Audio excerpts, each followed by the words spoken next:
What's up, guys? I'm Kay Scholl. Welcome to another financial awareness video. So I've gotten some questions recently from you guys, both in the comment section down below, which I typically respond to a little faster, and then occasionally an email as well. Here is an email from Emily.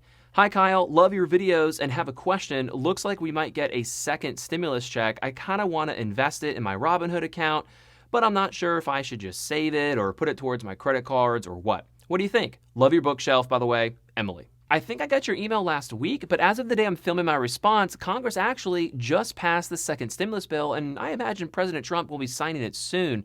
From what I gather, the second stimulus check will be $600 per individual and $600 per dependent under the age of 17. So if you're single, you'll get $600, and if you're married with 2 kids, you'll get $2,400. But there are some income limits to getting this money. If you're single making $87,000 a year or less, you'll get it. And if you're married filing jointly making $174,000 a year or less, based on your 2019 tax return, then you'll get it as well. This $600 will have a different financial impact on your life depending on how much money you make and other factors as well. If you're married making $174,000 a year, I'll bet this $2,400 or $1,200 for you probably isn't going to have as big of an impact as a married couple that maybe makes $85,000 or $95,000 a year. And if you're single and you're at the top of that bracket making $87,000 a year and you're going to get this full $600, I'll bet that $600 probably doesn't drastically change your life. But if you're single making $35,000 or maybe $40,000 a year, $600 probably will,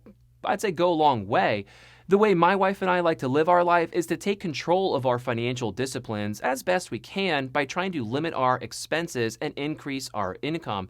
And if the government decides to stimulate the economy by sending out more money, then we view that as a bonus. However, even though that's our situation, unfortunately, that isn't the case for many Americans who really need this money to literally put food on the table.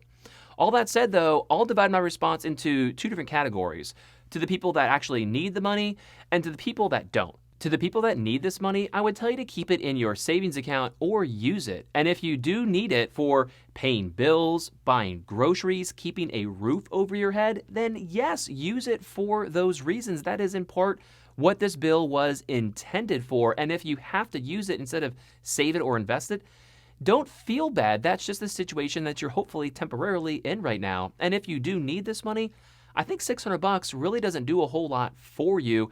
I wish it was $1,200 or more. If you're in the category of people that don't need this extra $600, then what should you do with it? Well, Emily, from the tone of your email, it seems as if this might be the category that you're in because you're entertaining a few different options as opposed to maybe paying some bills and sweating your finances a little bit. It seems as if you've got some options, so kudos for you for being in that situation. However, I noticed that you said credit cards in your email and not credit card.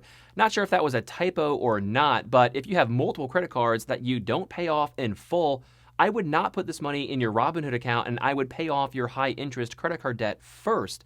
That's actually a good habit that you should start to get in to completely get rid of your high interest credit card debt. Lower your monthly expenses, maybe even consider selling some stuff around the house that you just don't need. Try to get yourself on a good solid financial plan. To other people in this same category, but not necessarily in Emily's situation, I'd say to save this money in cash in your savings account in order to fully beef up your emergency fund. And certainly if you have some high interest credit card debt from holiday shopping or Christmas or Hanukkah shopping, certainly you're going to want to apply it towards that. Maybe even lower your car loan, pay off some student loans while the interest rate is super low right now. And I would say that if you are already on a really good financial path of saving and investing your money with your normal paychecks and you're still employed, then you're in a very blessed situation because you have the option to spend it and actually stimulate the economy or by investing it for your future. To elaborate further on what I said at the beginning of this video about this second stimulus check being a bonus for some people, what I'd encourage Emily to do, and the other of you watching as well, is to try to get yourself into a financial situation where you make too much money to even qualify for this stimulus check. And what I mean on a little more of a deeper level is to try to be the best version of yourself at your job, at your work. Give yourself the opportunity to be promoted. Give yourself the opportunity to get the highest merit bonus or end of the year bonus that you possibly can going into 2021. Or if you've got a little extra downtime, maybe instead of wasting your time watching some news program or television that is just draining your energy, maybe try to focus on picking up a side hustle or something to do on your day off or at night. Maybe leverage your cell phone and try to do something online, or do something physical like an actual service. Maybe you have downtime on the weekends, or maybe you are a firefighter and you could pressure wash driveways or houses on the weekends. There's so many things you could do to generate a little bit more money if you just put in a little bit more effort. Also, here's an idea. Think through 50 or 100 people that you know and just try to imagine on a big picture, what problems do those people have? Not individually with, their personal situations or their relationships, but like big picture problems. What do they have? And then strategize ways for you to try to solve those problems. And maybe there might be an opportunity for you to monetize that. So when you're trying to make more money, don't try to think of how can I get rich quick. Try to think of problems that other people have and then try to solve those problems, and people will probably pay you for it. Let me give you an example. The problem that I'm trying to solve has to do with privacy and money management. I've spent over 15 years talking with people about their money and their financial planning, and 8 of those years, I was an actual financial advisor with a Fortune 200 company. And in that 8-year stretch of time, there were a lot of people that really wouldn't want to meet with me for me to give them proper financial planning education so that they can make smart decisions with a lot of their surplus income. However, there were even more people that didn't feel like they could or wanted to meet with me because they weren't in a good financial situation and didn't feel like they had enough money to work with a proper financial advisor.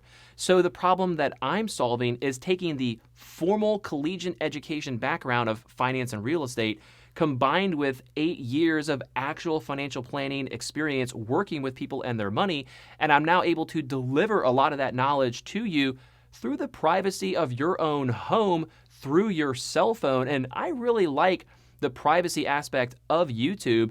You don't really know, as the YouTube creator, who's watching your videos unless they publicly comment. When you dislike or like a video, I have no clue who you are that's doing that. I only see how many people like the video or how many people watch the video. So I really appreciate in my problem that I'm trying to solve the privacy of being a finance channel, delivering financial planning knowledge to you at the other end of that screen. And you can consume this video and watch it whenever you want in the privacy of your own home, and you can choose to comment publicly or not. So Emily, best of luck to you on your financial planning journey. Hopefully you'll use this extra money to either invest in yourself and maybe start a side hustle or pay off some of that credit card debt. But I hope you do very well in your future, and I wish you a very prosperous 2021. If anyone else has any questions for me, let me know in the comments down below, or feel welcome to submit a question. I appreciate your time. See you in the next one.